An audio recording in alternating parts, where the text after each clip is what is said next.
we go. I'm off to the big Permaculture Convergence. I've put everything on hold here at the farm. So everything's going to have to wait for me till I get back. And I'm going to try real hard not to think about all the things I could be doing, because I'm going to have a really good time at the Permaculture Convergence. So get ready for a fun time. Let's go. Still driving. Still driving. Are we there yet? Are we there at the Permaculture Convergence yet? Oh no.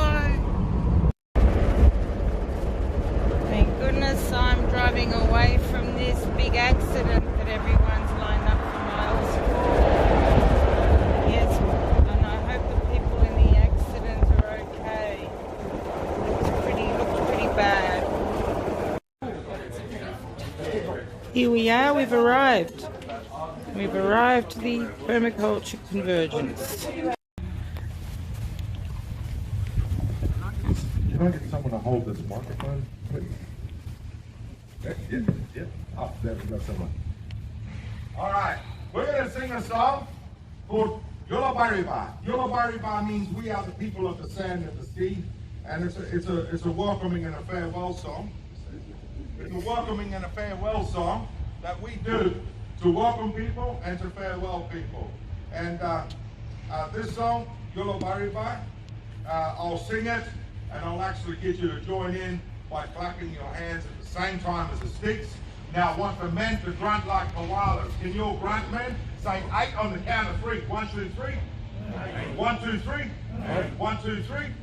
1, 2, 3. Now, I can't tell you why the koalas grunt. Might be kids around, but I'll get the ladies to chant along too. And they hiss like a snake, and it sounds like this. Not a long like this. It's a short. Can you do that? Well done. Now we have to do this. Clap. Clap along. Now, men.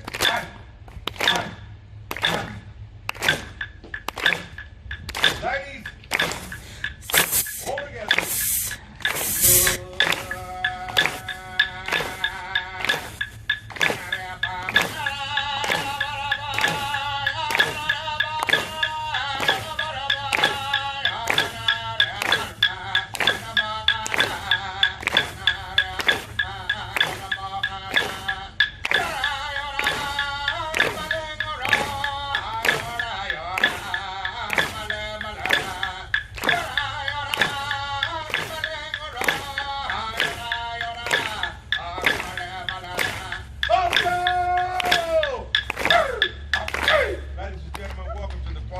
Country.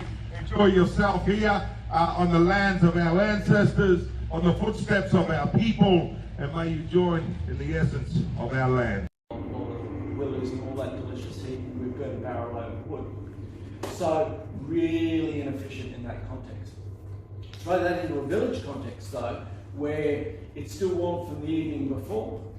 They fire it up in the morning, they cook those things that need the greatest heat, which is bread and such, and then as the temperature drops, they might throw in stews or roasts in pots or whatever, and then the temperature gradually dips through towards evening, and then they might, right at the very depth of the evening, they might even put in pots of cultured milk to convert into yogurt overnight, or dry herbs on the floor of the hearth. And then the next day, they start again. So you get this cyclic wave, circadian rhythm that's going on. Fitted in a barrel, which made it robust for transport and throwing in the truck and whatever. But you'll see, and all I've done is there's an insulation there. Usually the insulation I use is just good old recycled fiberglass batting. This is actually a higher end product, but it doesn't need to be. And I've just put a liner of steel to act as a spacer to hold it out against. Yeah, that's a good idea. And then I've thrown these bent bits of steel in just to act as spacers, because again, this will get thrown on its side and sit in the backs of trucks and bounce around. But what happens is the gases come up through the hole in the bottom, they smash against the bottom of this. The curve of the barrel tends to make the flame path go round, hot gases come round, and then they come over this back edge back here, and they heat to this part of the stove, and then they exit out the flue at the bottom. Usually I would have a baffle here, and that baffle would simply be either a bit of steel or a bit of fiberglass insulation stuck there, because what I don't want is these hot gases to come smash on the bottom here and then shortcut straight out the flue, which is kind of what they're doing a bit at the moment. Yeah. But having said that, yesterday when my son and I fired it up, we got 523 degrees C, which is more than you need to cook anyway, so it's no big deal. Yeah, that's about it. And that's the same fiberglass stuff, isn't it? Yeah, so that's actually a ceramic insulant. That's actually good. Okay. You can just use fiberglass bats. You know that they call it earth wool that uses a high Yeah. proportion of. It's fine. If you apply flame to it when it's exposed, it can sort of melt away like fairy floss. But as long as you've got some sort of heat dissipating medium, it stops that point heating of the very fine, and it's fine. And I've pulled apart a few of these that have seen, you know, years of use with it. It's just a ceramic insulation, very light, and you Right. can literally cut it with a Stanley knife, and then I literally screw that together with long stainless screws to hold it in its shape, and then built the box around it. At the side, and all of this is it's a ceramic insulation. My keys, around this transformation of my advocacy work. So how do we maintain that foundation of empathy that they arrive with? Where do we lose that? At what age or what moment or what experiences do we have where we don't then have that going forward as adults in our lives? That really intrigued me and continues to intrigue me, that so many of us that are not connected to our place and our animals and our plants the way that children just naturally are. So in practice, that's kind of the aspect of deep ecology work that we work with the most. I'd love to come back to what you said as well before earlier, and forgive me for paraphrasing, but when we have kind of monoculture, whenever we have that inherent diversity that emerges, what happens is it's met with inevitable violence. What are binaries? We've spoken about some things as well. What are the specific binaries that have emerged? Woman and man. Woman, man. Woman, man, male, female. Can you even think of any other binaries? Even Racial one? yeah, racial binaries. White, everything else. yes. Self and other. Self another, yeah. Someone raised. Homosexual, straight, in these spaces. Yep. Yeah, this is a big one. Young and old. Yep. Each and pass it round, and just think about your day, the different sessions that you've done, different people that you've met, some learning that you might have had today. Just one thing from your day that you've loved the most. Let's make sure the paper travels up the back here. I'm very pleased with Permaculture Institute. I think institution, institute, yeah, big difference. Was wanting to give you a diploma. I didn't ask you about the diploma. That's a mistake being made. No money I just didn't want to be gone because I had to write something last night. Very, very impressive. They wanted to look at my career over time. And I think while I made some good teaching changes to my own practice, I think the writing was my major contribution to permaculture. This needs to be probably down to about there to give you a pressure, and the pressure is about that ours runs at it's between 1 and 4 psi. I've never measured it. It's expensive to buy a gauge that's going to measure the pressure. I don't mean go that far back into Mount Power. We're going to slavery. That was what we had before the machines. We had slavery. I don't mean to go back into that. You can come in the front door if you want to. When we do go into that manpower, we're going to go into community. Okay, create a community, which we've been talking about here, and there's a lot of talk about a couple of the workshops here. It's all about community. That's So that's ideal. We can do that. Change a lot of our mindset. That's okay to be very busy on your property.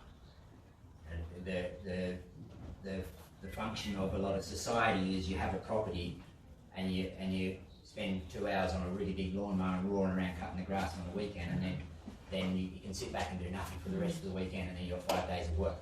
You go leave the property and go and work. You know, I'd rather we stayed on the property and did the work. We don't even work out the difference between a work and a job. Okay? I don't have a job. I've got lots of work out place, but I don't have a job. I try and live off our property, and that's sort of one thing I'm trying to do on my property, is live off my property. Am I going to subsistence farming? I think I've been in the subsistence farming. Now, who in Australia calls themselves a subsistence farmer? And only me that I'm aware of. Okay, so and I'm okay with that. I want to live off my property. So we're on about 80% of our food comes from our property. Now, we bought a property, and energy point. We're going to go into manual stuff, and it's okay. It's okay. I do have to remind myself I live in paradise. But all I see on my place is what's not connected, and we're going to get into the connections thing. Has anyone got Bill Mollis's manual here? That's okay. It's just I want to get a page number and I forgot to get it. Right. So we might start on, because in the manual there's a picture of this landscape. It's in the early part of the manual. Always respected the possibilities ready. I felt that it would emerge as a voice and a presence in the Australian psyche and body politic, as not just a cool idea or something out there, but actually a group of people, a network, an organisation, and I think that potential is really there. So to formalise that support as the patron, in that capacity as the co-originator of the concept, the surviving co-originator of the concept, I'm really pleased to be able to do that. So. What needs to be done to live within the earth?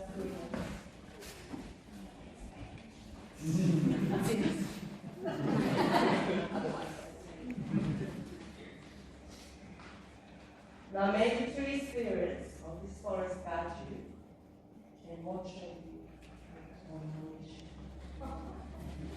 Where do I start?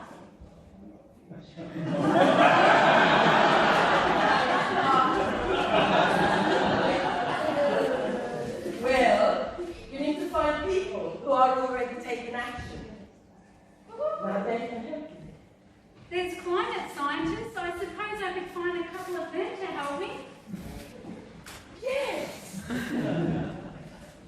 Now don't forget about the everyday people too. Now we need everyone to believe and take action if we are going to restore this planet. And maybe, is there anyone out there? Is there anyone out there that can mentor Sarah? Can help? I can. Anyone? Yay! So again, we don't have young leaders anymore. Is there anyone out there? Only one. There's only one. I can. You can? Sure, I've been doing it my whole life. You have? No problems, mate. I'm not staging work. I'm sorry. I didn't. Well, come on, closer. It'll save us from having to shout. I'm late. Hey, mate.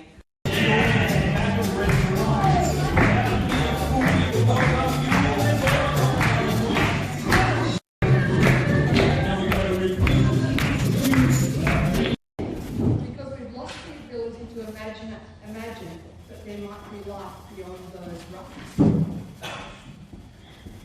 There's also a wonderful Marge Piercy poem that I really like. And how do we know where we are headed? Do we in fact, or hope, or hunch, or arrive? You can only criticise and comfortable say, you don't know what you want. But we do. I won't read all of it. Wicked problems is who's heard that term before?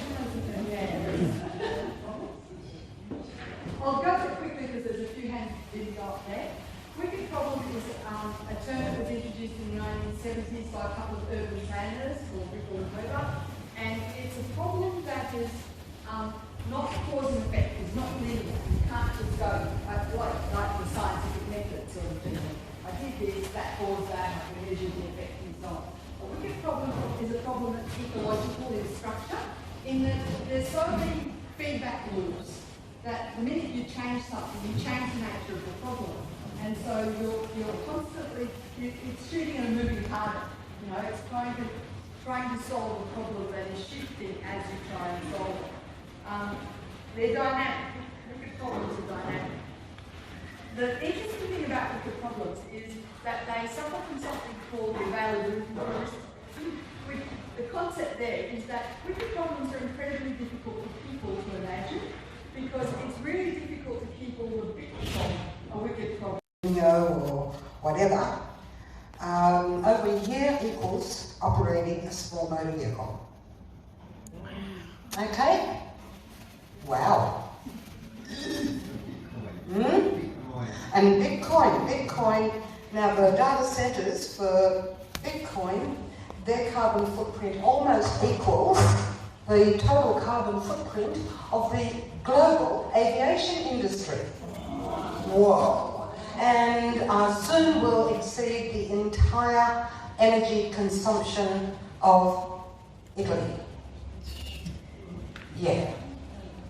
So, you know, I mean, I love this technology. It's fantastic. It's been really liberating. It's been a lifesaver for a lot of people, you know, during shutdown, lockdown.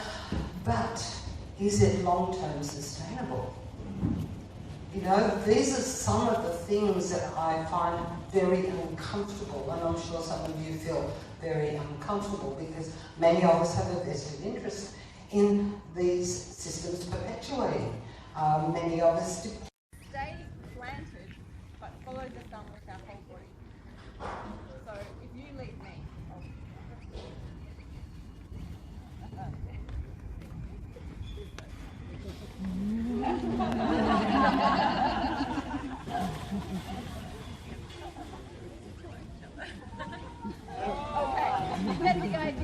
one of his main considerations is a hail coming through and just knocking stuff to pieces.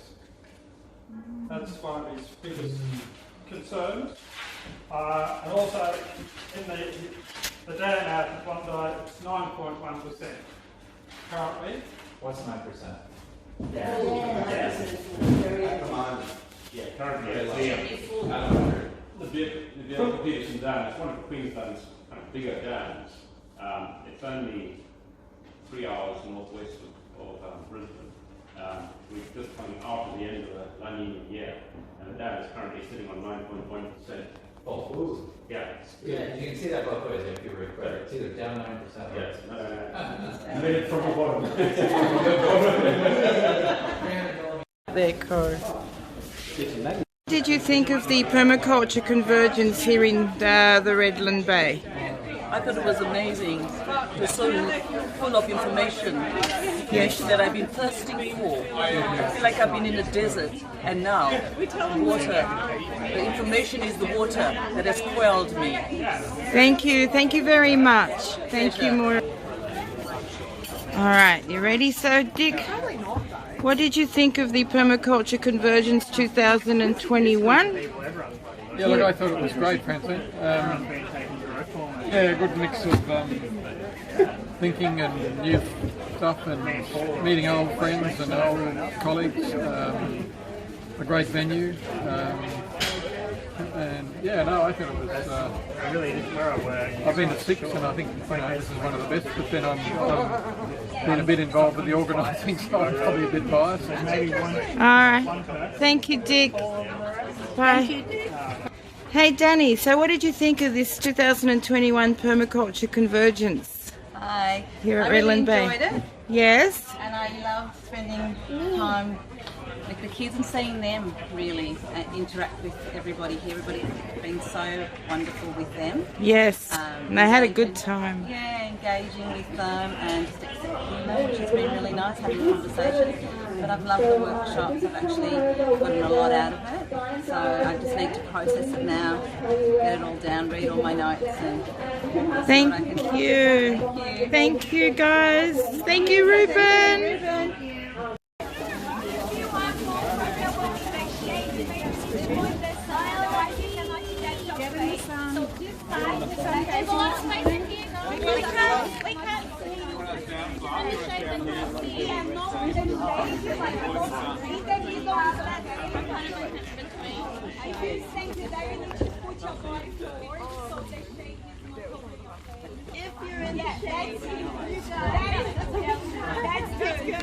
Up being a more substantial focus in the stand-in keynote that focused on fire and permaculture.